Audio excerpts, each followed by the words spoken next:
여러분, 평범하게 사업을 확장했을 뿐인데 어느 날 갑자기 부당이득, 독점, 탈세 이런 무시무시한 혐의를 받게 된다면 어떨 것 같으세요? 오늘은요, 바로 그런 상황에 처했던 한 경영인의 이야기를 해볼까 합니다. 많은 분들이 주목했던 실제 판례를 바탕으로 김 회장이라는 분이 이 엄청난 위기를 어떻게 돌파했는지 그 아주 흥미로운 과정을 같이 한번 따라가 보시죠. 자, 바로 이 질문이 모든 사건의 시작이었습니다. 아니, 지분은 조금만 가지고 있으면서 실질적으로는 회사를 마음대로 주무르고 있잖아요. 김 회장이 들었던 이 말. 오늘 이야기의 핵심을 관통하는 이 질문의 진짜 의미는 과연 무엇이었을까요? 모든 시작은 원대한 꿈에서 비롯됐죠. 중견그룹 알파를 이끌던 김 회장님도 마찬가지였습니다. 우리 회사를 세계적인 기업으로 키우겠다, 이런 아주 큰 꿈을 꾸고 있었죠. 계획은 아주 구체적이고 또 전략적이었습니다. 먼저 성장 가능성이 아주 높은 IT 기업 베타의 지분을 90%나 인수해서 새로운 성장 동력을 확보했고요. 그리고 핵심 부품을 안정적으로 공급받기 위해서 오랜 협력업체였던 감마의 지분 15%를 사들여서 파트너십을 더 단단히 했습니다.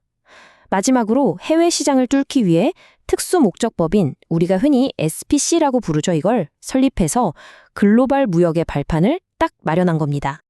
그런데 말이죠. 여기서 나중에 엄청난 파장을 불러올 디테일이 하나 있었습니다. 알파그룹이 베타 지분 90%를 인수한 뒤에 남은 10% 있잖아요. 이걸 김 회장의 아들이 자기 개인 돈으로 직접 사들인 겁니다. 그때는 아무도 이 결정이 거대한 폭풍의 눈이 될 거라고는 상상조차 못했죠. 모든 게 정말 완벽해 보였습니다. 김 회장은 자신의 계획이 착착 진행되는 걸 보면서 이야, 이제 우리 그룹도 진짜 세계로 뻗어나가는구나 하면서 미래에 대한 기대감에 한껏 부풀어 있었어요. 하지만 그 장밋빛 미래는 그리 오래가지 못했습니다. 성공에 대한 확신이 가득했던 김 회장 앞에 마치 약속이라도 한 것처럼 세 군데에서 동시에 어마어마한 시련이 닥쳐왔습니다. 첫 번째 공격은 공정거래위원회에서 시작됐습니다. 공정위는 아들이 베타의 지분 10%를 산 걸 딱 문제 삼은 거죠. 아니, 회사가 100% 다 인수할 수도 있었던 이익 기회를 왜 부당하게 아들에게 넘겨줍니까? 이건 명백한 사업 기회 제공 행위입니다 하면서 거액의 과징금을 부과한 겁니다. 두 번째 공격은 경쟁업체들한테서 들어왔습니다. 알파그룹이 협력업체 감마 지분 15%를 확보하니까 저거 봐라. 이제 감마를 완전히 자기들 마음대로 주물러서 우리한테는 부품을 안 팔고 시장을 독점하려는 속셈이다 하면서 불공정 행위로 신고해버린 거죠. 엎친 데 덮친 격으로 이번엔 세무당국까지 나섰습니다. 해외에 세운 SPC, 그거 다 세금 피하려고 만든 서류상의 유령회사 아니냐? 그걸 통해서 빌린 배도 사실상 알파그룹이 산 거니까 막대한 취득세를 내라, 이렇게 통보를 한 겁니다. 친족 특혜, 시장 독점, 그리고 탈세까지 순식간에 파렴치한 경영인으로 낙인 찍힌 김 회장. 이 억울함을 풀기 위해 마지막 보루인 법원으로 향합니다. 그리고 바로 여기서 정말 누구도 예상하지 못했던 극적인 반전이 시작됩니다. 자, 이렇게 복잡하게 얽힌 세 가지 중대한 혐의 앞에서 여러분이라면 어떤 판결을 내리시겠어요? 과연 법원은 규제 당국의 편이었을까요? 아니면 김 회장의 편이었을까요? 결과는 정말 놀라웠습니다. 대법원, 헌법재판소, 그리고 고등법원까지 대한민국 최고 사법기관들이 전부 만장일치로 김 회장의 손을 들어준 겁니다. 세 건의 소송에서 모두 완벽하게 승리한 거죠.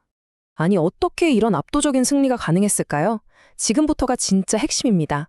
법원이 왜 이런 판단을 내렸는지 그 판결 뒤에 숨어있는 세 가지 핵심 비즈니스 원칙을 하나씩 아주 쉽게 파헤쳐 보겠습니다.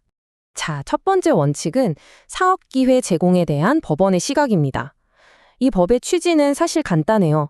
회사에 굴러들어온 황금알을 낳는 거위 같은 기회를 오너 일가가 개인적인 이익을 위해 중간에서 가로채는 것. 이걸 막기 위한 거거든요. 일종의 통행세 걷기 같은 거죠. 공정위는 김 회장 아들의 10% 지분 인수를 바로 이 통행세라고 본 겁니다.